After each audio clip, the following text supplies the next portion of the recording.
Sangli ST स्थानकातील स्वच्छतागृहाची दुरावस्था, मैला मिश्रित पाणी, दुर्गंधी आणि प्रवाशांचे हाल. सांगली एसटी स्थानकात अस्वच्छतेचा कळस. मैला मिश्रित पाण्यातून प्रवासी आणि कर्मचारी ये-जा करण्यास मजबूर.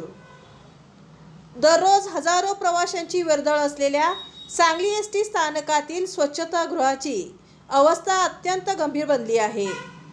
स्वच्छतागृहाबाहेर मैला मिश्रित पाणी साचले असून परिसरात दुर्गंधी आणि डासांचा प्रचंड त्रास निर्माण झाला आहे. पावसाळ्यात ही परिस्थिती आणखी बिकट झाली आहे. बस चौकशी केंद्रापासून स्वच्छतागृहापर्यंत घाण पाणी साचल्याने कर्मचारी आणि प्रवाशांना त्याच पाण्यातून ये-जा करावी लागत आहे.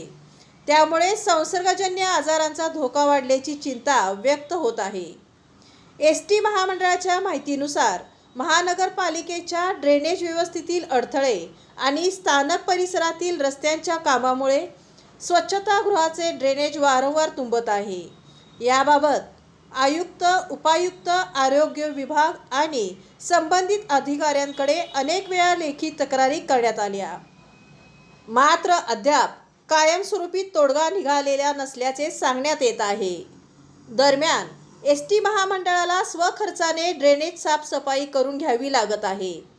प्रवेशद्वाराजवळील कामामुळे फिरत्या स्वच्छतागृहाची मागणीही करण्यात आली होती, मात्र ती सुविधा सध्या उपलब्ध नसल्याची माहिती आहे.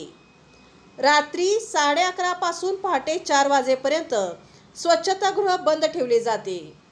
एसटी प्रशासनाच्या म्हणण्यानुसार रात्री काही व्यक्ती येथे मद्यपान करत बसत असल्याने विशेषतः महिला प्रवाशांच्या सुरक्षेचा प्रश्न निर्माण होतो. परिसरात CCTV यंत्रणा नसल्याने स्वच्छतागृह बंद ठेवण्याचा निर्णय घेतल्याचे सांगण्यात आले आहे.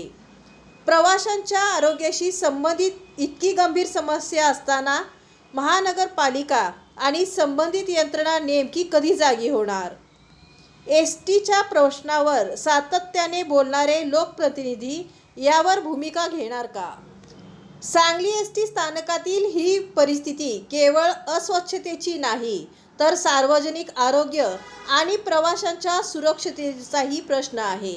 संबंधित प्रशासनाने तातडीने कायमस्वरूपी उपाययोजना कराव्यात, अशी मागणी आता प्रवाशाकडून जोर धरत आहे.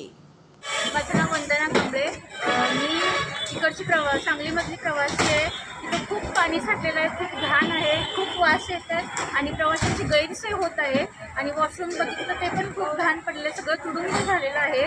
तर सरकारने यावरती काहीतरी उपाययोजना करावी, याच्याकडे लक्ष द्यायला पाहिजे. तर लेडीज लोकांची गैरसोय होत आहे या ठिकाणी. ते वॉशरूमला जाऊ नाहीत. रात्रीच्या वेळेस प्रवास तर त्यांना वॉशरूमची गैरसोय होत आहे.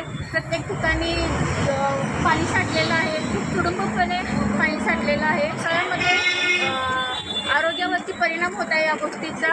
आणि प्रवाशांनी म्हणजे अशा अवस्थेमध्ये कसं वॉशरूमला जायला पाहिजे, कसं हे करायला पाहिजे, तर ह्याकडे सर्वांनी लक्ष दिलं पाहिजे.